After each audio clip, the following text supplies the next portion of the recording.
തറവേല ഞാനിപ്പോ ഇവിടെ കാണിക്കാൻ പോവാണ്, കൂടെ നിന്നോണം. നീ വേഗം കാണിക്കേ. 2006 താങ്കൾ ഫിലിം ഇൻഡസ്ട്രിയിൽ വന്നതാണ്. 2012 ഫിലിമാണ് താങ്കളെ ശരിക്കും സെലിബ്രിറ്റി ആക്കിയതെന്ന് വേണമെങ്കിൽ പറയാം.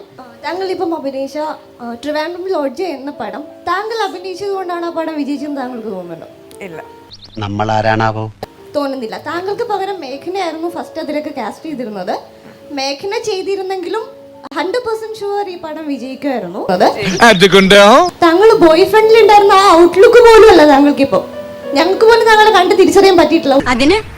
അതിനൊന്നും ഇല്ലേ? ഒരിക്കലും താങ്കളുടെ കഴിവ് കൊണ്ടല്ല, താങ്കൾക്ക് ഈ പടം ഹിറ്റ് താങ്കളുടെ കഴിവ് കൊണ്ടല്ല ഒരിക്കലും.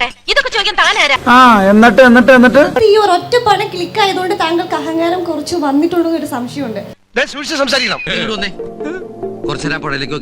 ഇന്നത്തെ കാലത്ത് എല്ലാ പുരുഷന്മാരും പരസ്ത്രീ ബന്ധമുള്ളവരാണ്. അതുകൊണ്ട് താങ്കൾക്ക് വിവാഹം കഴിക്കാൻ താല്പര്യമില്ല താങ്കൾ പറഞ്ഞോ ഇല്ലയോ? അങ്ങനെ ഞാൻ പറഞ്ഞിട്ടില്ല. ഞാൻ പറഞ്ഞിട്ടില്ല. അതാ നിന്റെ വിഷമം. താങ്കൾ പറഞ്ഞിട്ടില്ല. താങ്കൾ ആ മാഗസിൻ വായിച്ചോ? മാഗസിൻ വായിച്ചത് വെച്ചിട്ട് ഞാൻ പറഞ്ഞില്ലല്ലോ.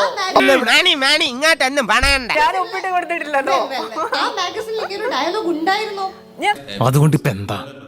കണ്ടില്ല. താങ്കൾ സുന്ദരിയാണെന്ന് താങ്കൾക്ക് തോന്നുന്നുണ്ടോ? അതെ, മനുഷ്യന്റെ ക്ഷമയ്ക്കൊക്കെ ഒരു അതിരുണ്ട്. താങ്കളോട് ഒരു ചോദ്യം കൂടി ചോദിച്ചിരുന്നു. താങ്കൾക്ക് ബോയ് ഫ്രണ്ട് ഉണ്ടോ എന്ന് ചോദിച്ചപ്പോൾ താങ്കൾ പറഞ്ഞത് ഇന്നത്തെ കാലത്ത് സുന്ദരികളായ പെൺകുട്ടികളുടെ പുറകെ നടക്കാത്ത ചെക്കന്മാരുണ്ടോ എന്ന്. മാത്രമല്ല താങ്കൾ വന്ന കാലത്തുള്ള ഫിലിം താങ്കൾ ഒന്നുകൂടി കണ്ടു നോക്കി. അപ്പം ഒരുപാട് അങ്ങോട്ടേക്ക് അഹങ്കരിക്കരുത്. ഓക്കെ,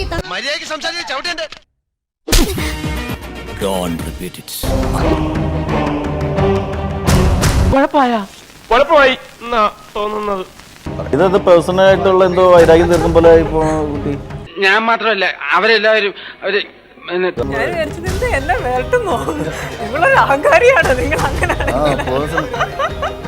ഞാൻ ചെയ്ത തെറ്റാണോ? ഒരു തെറ്റുമില്ല, ഫുൾ ശരി. പാവം പിടിച്ച ഒരു പെങ്കൊച്ചിനെ ഇവിടെ ഇരുത്തിയിട്ട് നീ ഒരു ആർട്ടിസ്റ്റാണ്, നീ ഒരു അഹങ്കാരിയാണ്, നീ എന്തിനിവിടെ വന്നു, ഈ ഒരു ലെവലിൽ നമ്മൾ ഒരാളുടെ അടുത്ത് ചോദിക്കുമ്പോൾ അതല്ല അഹങ്കാരം എന്ന് പറയുന്നത്. എനിക്കങ്ങനെ തോന്നുന്നു. നമ്മൾ ഒരാളുടെ അടുത്ത് സംസാരിക്കുമ്പോൾ കുറച്ചും കൂടി പൊളൈറ്റ് ആവാം. കുറച്ചും കൂടി. നിങ്ങളുടെ ഭാഗത്ത് നിന്ന് എത്ര പേര് അക്ഷയെ സപ്പോർട്ട് ചെയ്യുന്ന നിങ്ങളുടെ ഭാഗത്ത് നിന്ന് എത്ര പേരുണ്ട്? ആരൊക്കെ സപ്പോർട്ട് ചെയ്യും? ആരും സപ്പോർട്ടില്ലേ?